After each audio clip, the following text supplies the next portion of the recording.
Good morning. I hope everybody had an excellent weekend and got to be outside even for just a little bit. We saw a little bit of sunshine, which makes me feel a little better about the cold, wintry weekend that we had this weekend. Speaking of cold and wintry, did it feel like we had a really long, snowy, cold winter? I thought so, but I always think so. But we actually had a pretty mild winter compared to past winters, and we're getting an early spring. I saw something in my garage that I want to show you guys.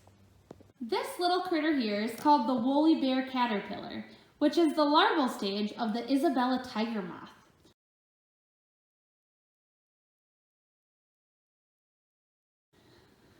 This caterpillar has the reputation of being able to forecast winter.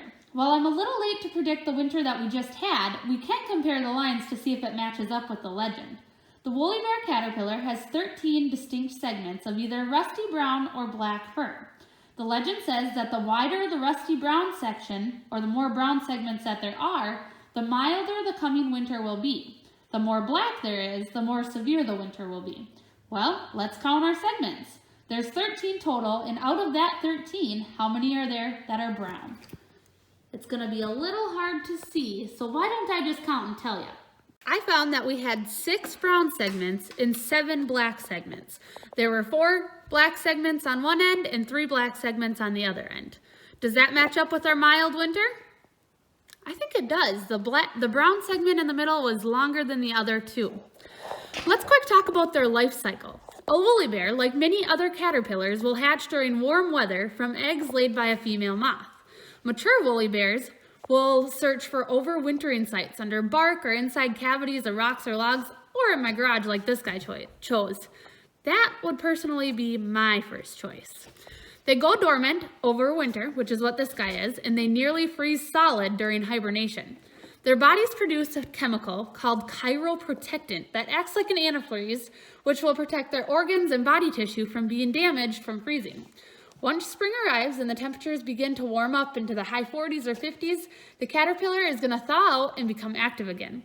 They'll eat a little bit, and then they're going to spin a fuzzy cocoon that transforms them into their full-grown moth. When the caterpillar emerges into the adult moth, it'll have a very short life, where it'll need to find a mate to lay its eggs and complete the life cycle.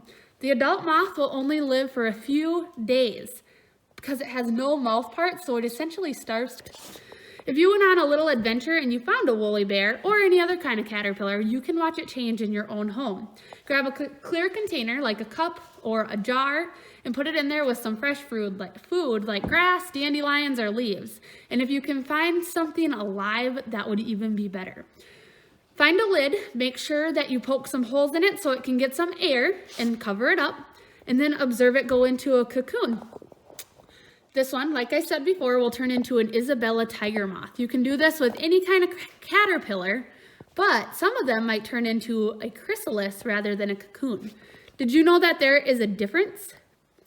Butterflies hatch from a chrysalis, a life stage made from hardened protein, and a cocoon is spun from silk, and it surrounds the pupa of many moths. So butterflies are in chrysalis, where a moth is in a cocoon. Very soon we'll be able to see more and more of these start to show up, and I'm so excited. As things begin to warm up, you can expect that I will be doing an e-program all about butterflies and other pollinators, so make sure you stick around to see that. Let's go on a backyard adventure to see if we can find some other signs of spring. I'm going to take you on another adventure to Lake Cochran Recreation Area because it's good and close to my house, and it's one of my favorite places to go. We're going to go see what we can see that tells us that spring is here. Hello from sunny Lake Cochran Recreation Area. I am going to do my best to stay out of the wind for you today, unlike the other day. Let's go see what we can find. I went on a little journey to get here through the grass because there's still a snowbank, so I couldn't get through that with my car. But on my way through, I saw a true telltale sign of spring, a deer shed. I know some of my Operation Adventurers that come out to the park on Thursdays learned all about shed hunting, but check out this one. It is right here. Deer will shed their antlers in the winter and spring months so their new ones can come all the way through. It's always fun to see signs of spring such as those that you can actually touch and feel and know that a change had happened. I'm going to let you determine if this next sign of spring is a thumbs up or a thumbs down. I don't mind it, but that's just me. Bugs. I know at our house we've seen lots of flies, ladybugs, spiders, but mosquitoes are going to be waking up here soon. If we were to open the door to the booth here, we would probably see a big pile of dormant bugs. They're dormant, just like what our woolly bear caterpillar was. So they're not dead, they're just frozen. The other night at the farm, we actually saw a giant water beetle, which is a very unique thing to find right now. They actually use the light of the moon to find different sources of water. So that was pretty cool to be seeing something like that as well. However, you don't want to get bit by a giant water beetle. They hurt. We have a big creek that runs through the back of our yard, and that's where he came from. But he was up towards our house. So it was really kind of cool to see that type of critter out and about already. Look at this. There's a fly on my shoulder.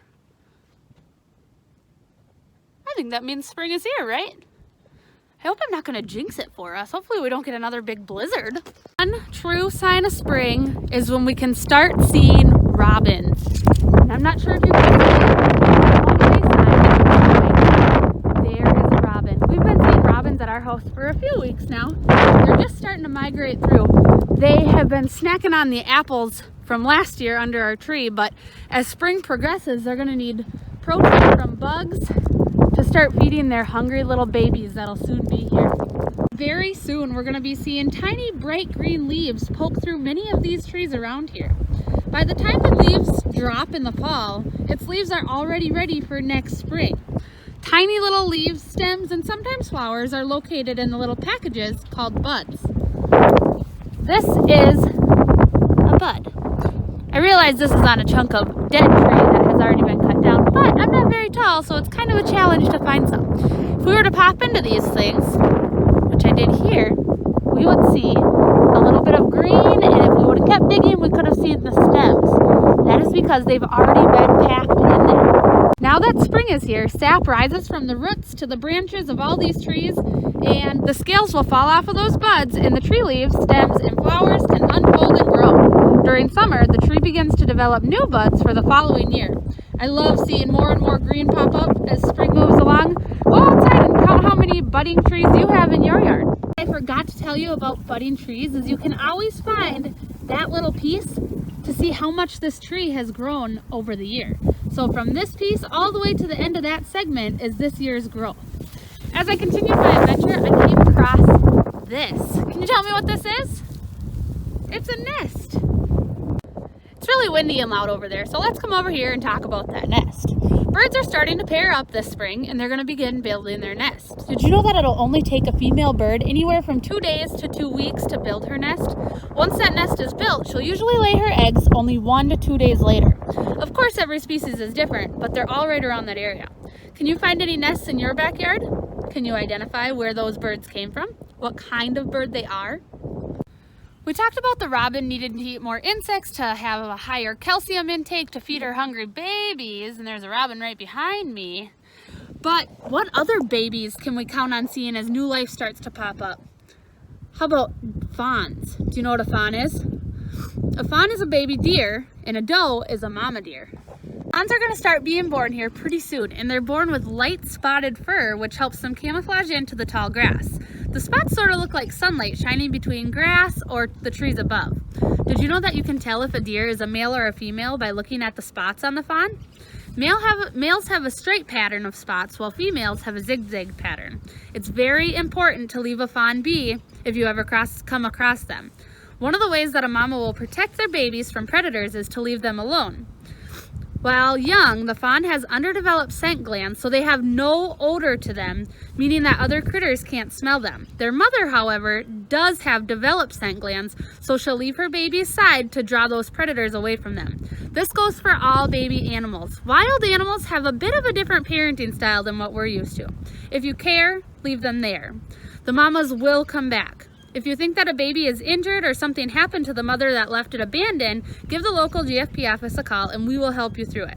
I love catching some lake cocker and crappies on the ice, but there is a happy thing about seeing the ice start to melt and some open water begin to pop up. That means that spring walleye fishing is right around the corner. After last week's fishing video, you should be all set for that. I need to remind you that spring is here, so that ice is starting to get weak, and it rained all weekend, so it could be dangerous. As always, be extremely cautious when you're near the water. The lake's opening up is an extremely exciting thing, but there's something about a good old puddle of mud in our own backyards. Grab your boots and go play in the mud, but you need to check in with your parents before you do that. There are so many more signs of spring, but I just wanted to take you on a little tour around here to show you some of my favorites. What are some other signs of spring that you can find? Head out to one of our state parks or recreation areas, or even just in your own backyard, and take a few pictures of different signs of spring that we didn't mention. Today, I challenge you to find a bud on a tree, a robin, and some sort of insect or bug. Then grab some art supplies and draw them. Take a picture of your art and send it back, and we will enter you into the prize for this week. I did have a few people message us about getting caught up on last week's videos, so I still have to draw for that one. I know everybody's very busy figuring out your schoolwork. If you haven't had time to finish up those other challenges, go ahead and send them in. I'll leave you a little bit of time. During this crazy time, don't forget to just get out and enjoy the beauty that South Dakota offers. Listen to new sounds and point out different sides of spring around you. During spring, everything is changing, and that change leads to a lot of pretty amazing things. Get out there and take it all in. I will see you Wednesday morning for another E-program. Thanks for joining me. Bye.